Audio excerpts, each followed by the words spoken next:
Hello YouTube, and here I am again, and at Bella, and I'm doing The Tribe book review.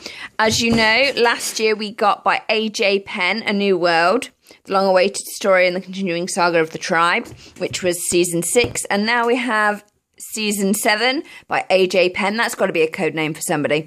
And A New Dawn, The Tribe, the long-awaited sequel to A New World in the continuing saga of The Tribe.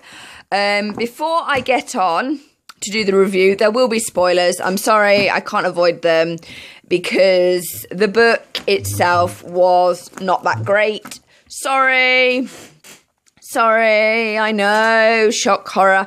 But I'm going to get on and whiz on with everything. Okay, some of this might make sense, some of this won't, but hold your horses. Okay, here is my little diagram of doom. Eagle Mountain, Pandorex, United Nations feature in this. The tribe world has been significantly expanded and enlarged by this. So I've kind of done this diagram to show it all. United Nations did something with Pandorex and did something with Eagle Mountain, I'm assuming. More rats, they have a farm, and they have allies in the Eco Tribe. There's a city. There are some islands. We've got the Sea Ghost, which is a boat that is owned by the Collective. We'll get on to them. The Sea Rats boat, which is the More Rats boat. And Connor's boat, which we'll get. Connor, he's a bounty hunter. We'll get on to him. Okay, we have K-A-M-I. I'm not going to explain what that means. He's human and he's also a machine. And I have a hint that Tai-san is actually with him at the beginning of this book. The Collective is kind of made up of lots of different tribes. The Technos were part of it. The Chosen were also part of it after the demise of the Locos. Long live the Locos. That's all I'm going to have to say about that. Here is my list of tribe characters. You look at this and your brain just kind of dies. So these are the tribes. We've got Locos, Morats, Demon Dogs, Roosters, Eco Tribe, Gulls, Mozzies, Jackals, Chosen, Technos, the Collective, which is the Collective, Roaches, and Tribe Circus. These are the characters from Season 1, Season 2, Season 3, Season 4, Season 5, and Book 6 and 7 are there. It's a bit messy, and yeah. So basically the characters that have got a cross by them are dead. So yeah, that's that. Anyway, that is that. That's just my helpful notes. This is my new wheelie board. It's wooden and it wheels. Isn't it cool? It's larger than the marble one. Okay, in the new world, at the end of the book, we were all happy on the island. We're all together, and we were on the island, pretty much. And every single character that had ever been a Morat had been mentioned. And at the end of this book, you had closure with it all, and you felt, right, they're there, they'll live a happy life, you can stop. But they didn't. A New Dawn, oh boy. This book has some really great features and some really great ideas. Its execution is a bit of a mess, but that kind of sums up the Tribe show a lot. The whole Bray, Amber and Jay triangle does get sorted in the most awful way and involves renaming the baby, which is really awful. Because you never should rename an established character, particularly one that's been around since end of season 3. Yeah. I really enjoyed A New World because it took them ages to get to the island in this book. In this one, it takes like that and we're back in the city. Sorry for the spoilers, but, you know, in this one we took an awfully long time to get to the island. In this one, bang, and we're back in the city in no time. Also, I found the third person really annoying, and some of the information was just like, why? I know this. Why are you telling me again? Admittedly, it was probably for other, readers who haven't seen all the series, but I just felt it's just repeating stuff for for the sake of it. But that's because everything's in the third person. So it's Bray did this, Lottie did that, Lex did this, Amber did this, and she felt like this. It isn't first person, he, she. It is Ebony did this, Ebony did that, Lex did this. It isn't Ryan felt this. It's very, very much in the third person. You don't really get inside anybody's head very much. It's like somebody has taken the script of the TV series and put some description with it, and there you are, there's the book. And that's starting to get annoying now, because in this one it was slightly a grittier world. It was more adult, and it did explore some more adult themes, and this one still does that, but I feel like it's been censored. I don't know why. Maybe they're trying to get new fans, but I don't think that's going to happen. They probably will get new fans, but it's like most of the original fans are sort of, you know, well into their late 20s, early 30s, and this is kind of like just sort of like, really? We had Trudy eating sick in this one, and yet, you know, in this one, nothing like that happens, even though some horrible things are happening. Some of the battles are it just all sort of swept under the carpet, really. It's, you know, very, very, very strange indeed. The plot is convoluted, and it just feels like we're going around the same things again. Nothing really kind of gets advanced. Well, it does. Things do get solved, but I mean, who in their right mind finishes a book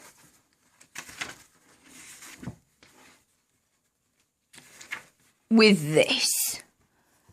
I mean, what does it mean? Is it binary? It's code for something. I know it is, but what? I have no idea. Anybody can help me decode this? I would be forever grateful. But I have no idea. Some of it really doesn't make very much sense. And to be absolutely honest, The Tribe as a TV show was at its greatest in season 1 and season 2. And this book, A New World, brought back memories of season 1. This one brought back memories of season 2, but not in a good way. It was just too convoluted. It wasn't clear what was happening. There's too many characters. I mean, the blind girl and her siblings, yes, include them, but they just got annoying. They were useless. Sorry. We had all the... And at times, I also felt like with the series itself, you ended up with all these extra characters that weren't really doing anything to advance the plot. And you're just sort of like, okay, you know...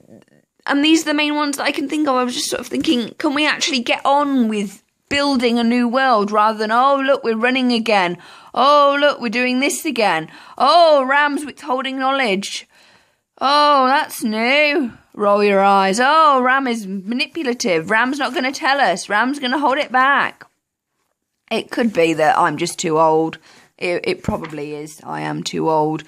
I should have probably stopped at this one, because this one, it's good, but I think it could have been so much better. I think the prose could have been tighter. I think they rushed this. This one felt rushed. It could have been tighter. It could have been better. And the way they resolved the Amber, Bray, Jay triangle was a cheap get out, really. Sorry, Jay. It was. Because at the end, this book kind of left me totally deflated. It's like, oh, where's Eloise in jail? Oh, where's Jaffa in jail? Oh, well, that's really going to work because we've been there before in season 3. You know, it was shocking, but I mean, the two characters that died in this, spoiler warning, I mean, Gel and Daryl, you just sort of think, oh, well, they killed off 2 useless characters. Well, that's cool. But I've felt with The Tribe, ever since the death of Xandra, who was the quintessential teenage girl, that they lost the teenage element, and they spent quite a lot of time trying to get it back. And when they eventually had Patsy and Chloe, They were just sort of 13, 14, but they couldn't really do the 15 thing. And because they'd killed Xandra, they never could get that back. And Trudy in season 2, she talks about Xandra a lot. And I often feel that had Xandra and Trudy lived, well, I mean Xandra and Trudy had been in season 2, it would have been far more interesting and more teenager friendly than having Trudy get captured. Because, but hey-ho, they never really got that teenager-y thing back because they were too busy surviving. So that shallowness that teenagers have, it kind of never came back. It's sort of like everybody who was over 15 suddenly had the maturity of a 21-year-old, and everybody who was sort of like under 13 stayed 12 for a very long time, and the 15 to 18 years kind of just got glossed over and not really allowed to develop. It is. I think the time has come for me to stop reading.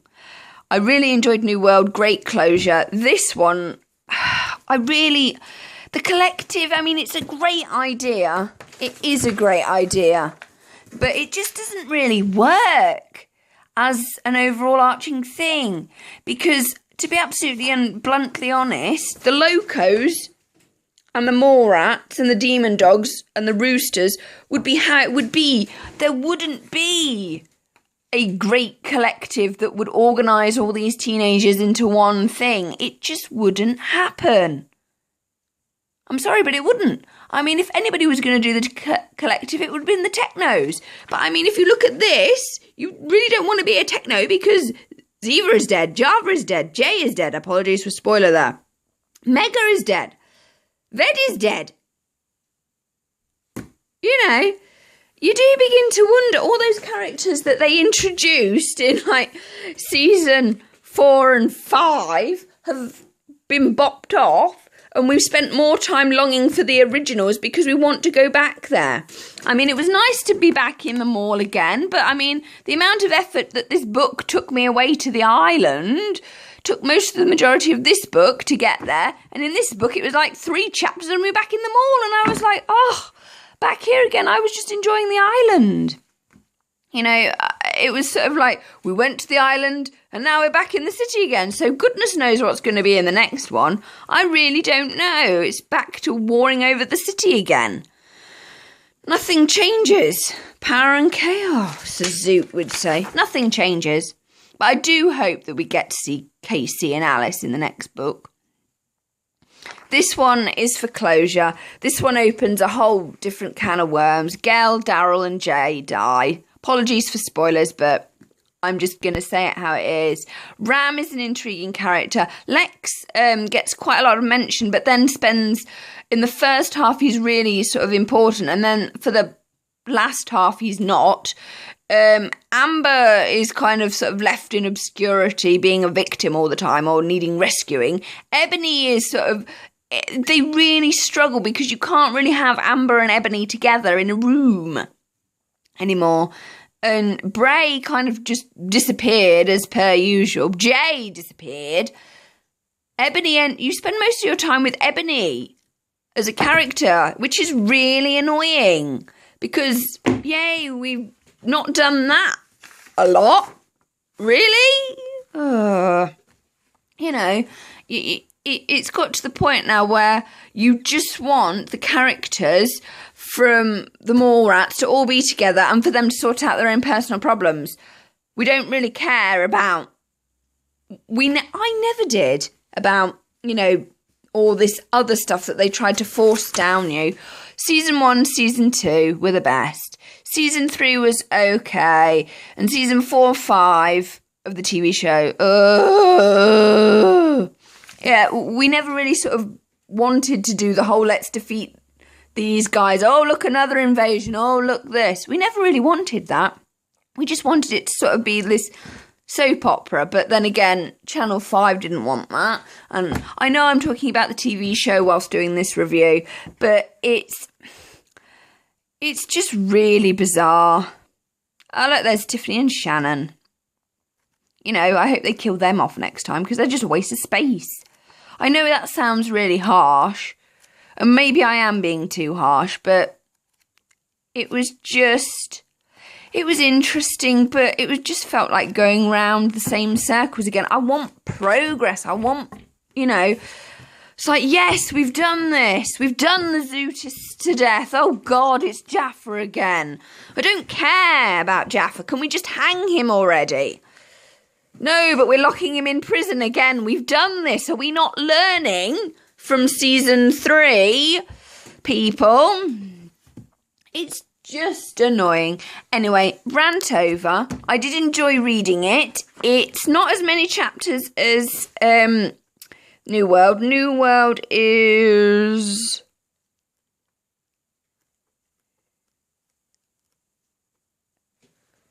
45. New Dawn is 42. I'll read you the back of it. It reads, the continued story based upon the cult television series The Tribe, following the many challenges in the best-selling novel The Tribe, A New World, the Morats find themselves faced with an even greater struggle as they try to unravel the many unexplained mysteries they now encounter. What was the real mission of United Nations Survival Fleet? Who is the enigmatic leader of the collective? What did occur at Arthur's Air Force Base? Is there something more sinister to the secrets revealed on Paradise Island, where they're now stranded? Forced to resolve the agonising conflict in their personal lives, the Morats must also decide which path to take and whether or not to confront the ghosts of their past in their battle to survive against an ominous adversary.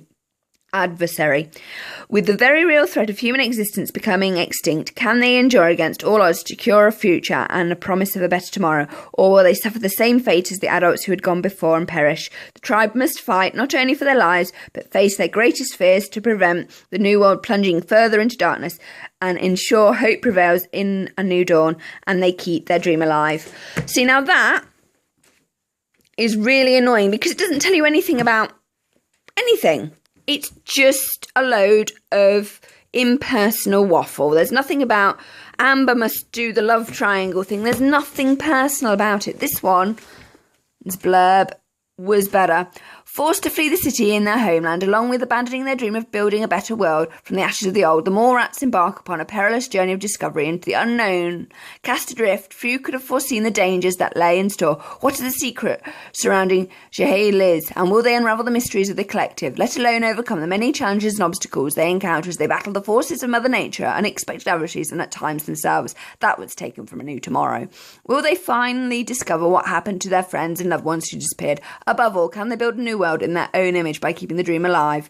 Now, I'm fed up with those kind of blurbs. I want to know about characters. It's all too wishy-washy and third-persony.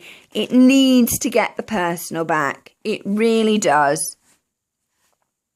Zoot was flesh and bone, but he was more than human, she called out, above the growing fever of the audience. Good old Ebony. You know, it's got to the point now where we actually need, if their life really was like this, they'd have all died of post-traumatic stress disorder. No, it was a disappointing read. I'm sorry to say. A New World was great because you got closure at the end and every single character was mentioned. This was a mess. An utter mess. And I hate the fact that we actually ended up back in the city. I would have liked them to have gone forward, but now we've gone back, and I know what that means. It's going to mean invasion after invasion after invasion, and nothing will get done.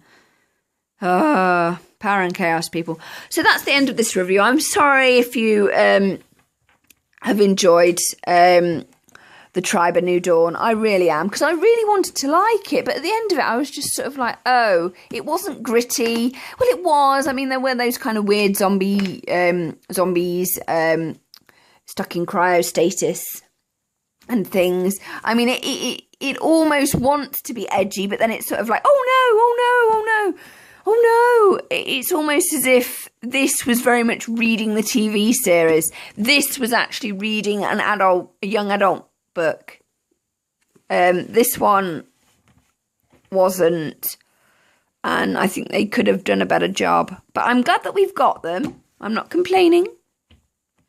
It's just that I think they now need to work on making it more character driven rather than these grand schemes that just get boring. I'm sorry, I'm fed up with everybody getting attacked. It's boring.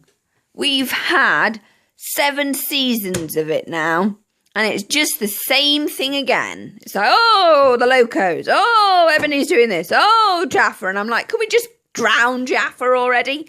That would save a lot of our problems. You know? And then give Ram some kind of truth serum. But Tai-San is in this in the beginning, so that's kind of cool. So maybe we'll get more. Her bit was actually really quite good. It was really, I don't know why, but she was character driven. Tell me all you know about Eagle Mountain. Yeah, Eagle Mountain comes back. But it's just, I just felt that this was sort of like, you know, when you play those sliding puzzle games, it just felt like one of those to get the pieces into the position that they wanted them for the next novel, because I think the next novel is going to be really good. I'm going to end this review now. Please like and comment it. I'm sorry if you've been spoiled, and I'm sorry if I've given away too much about things, but, you know, sometimes you just have to do these things. Overall, I would rate this one 9 out of 10. A New World, The Tribe, and this one, A New Dawn, I'm going to be really mean, and I'm going to actually give it 5 out of 10 because I plodded through it. Sorry. I know that sounds harsh. Right, so this is Anne and Bella signing out. Bye.